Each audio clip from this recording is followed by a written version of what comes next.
Tell them what time it is. It's time for the Listen Up Report with Lady Sola! Celebrity gossip, pop culture, movies, music, entertainment. Welcome, ladies and gentlemen. You are now tuned in to the Listen Up Report with Lady Sola. Hate, in America, especially for African Americans, is living every day.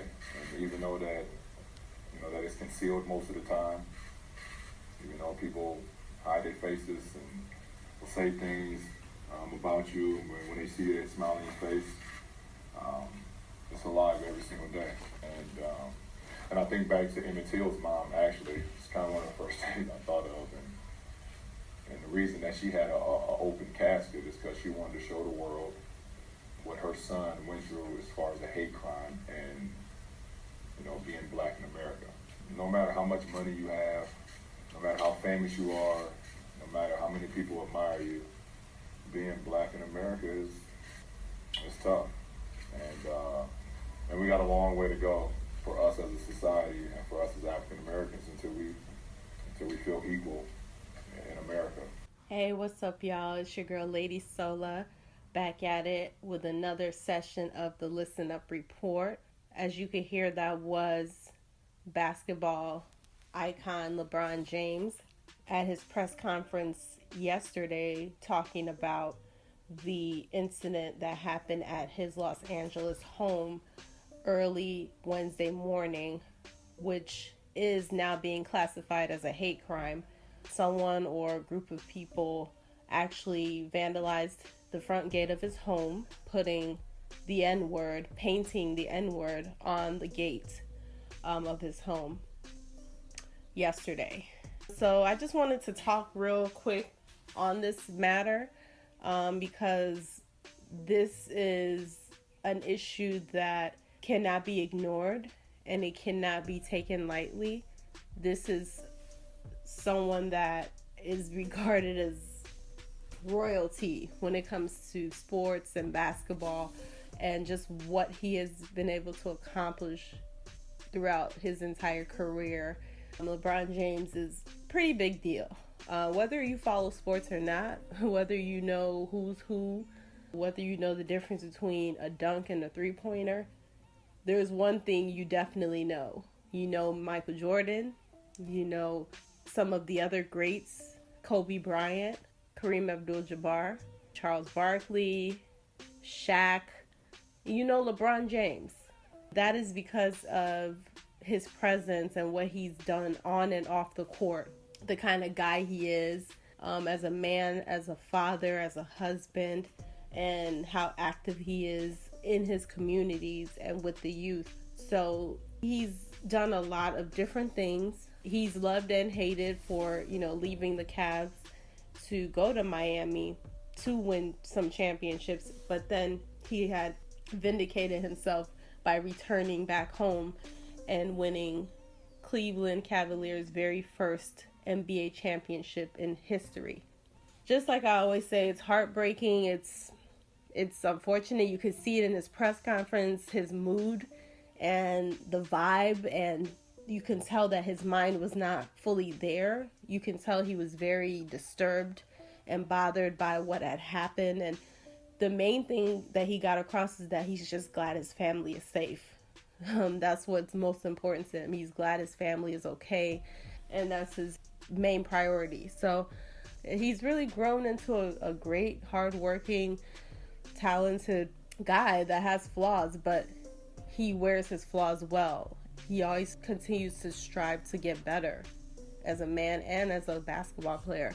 So, it hurt to see this because this happens to Black Americans all over the country. Different ages and socioeconomic statuses and different religions, different sexual orientations, male and female. It happens everywhere. To see this happen to an elite person, a star, someone that you're like, what? Like, how could that ever happen? It happened to him. And I just want to kind of say it's disappointing. And like he said, we have a long way to go.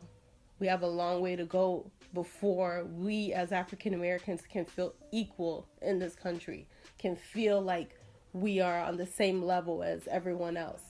And I agree 100%. The hate crimes, the racial slurs, the separation, the, disrespect, whether it's in the workplace or at a public function, or even how we're treated in restaurants or whatever it is, how we're treated by police. It has to stop. It has to stop. And we just have to keep talking about it. We just have to keep shedding light. We just have to keep bringing up the topic over and over again. It's beating a dead horse, but you know what? We don't have any other choice if we want to make any kind of progress whatsoever.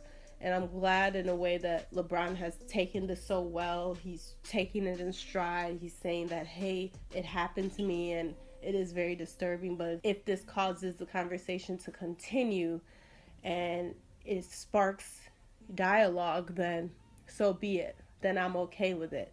So I think he really is handling this as well as anybody could. And my heart goes out to his family. It's a very disturbing thing, especially the day before the first game of the finals. Like, that's a very unsettling, just bad news type of thing to have to deal with. And it just leaves a bad taste in your mouth, whether you're him or whether you're his family or just me as a black person or anybody as a fan of basketball, as a fan of the Cavs, as a fan of LeBron James. It's just a very unsettling thing. That's all I had to say. I just wanted to kind of talk about it, and I wish the Cavs the best of luck in the finals. I am rooting for them.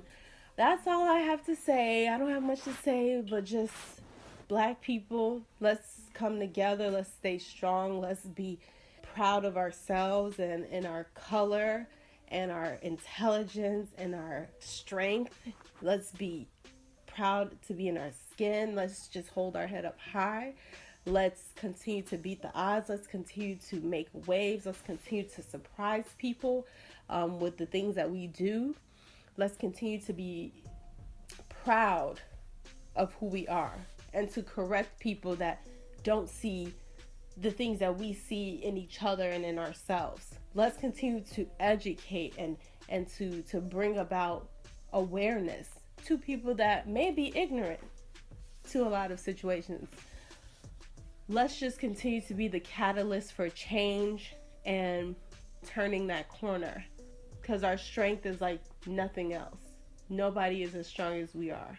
And that's why throughout history we are still here today. It's because of our strength, the strength that our ancestors have passed down to us. So let us just continue to hold our head up high and let's just try to keep the conversation going. It's Lady Sola with your Listen Up report. Thank you for listening.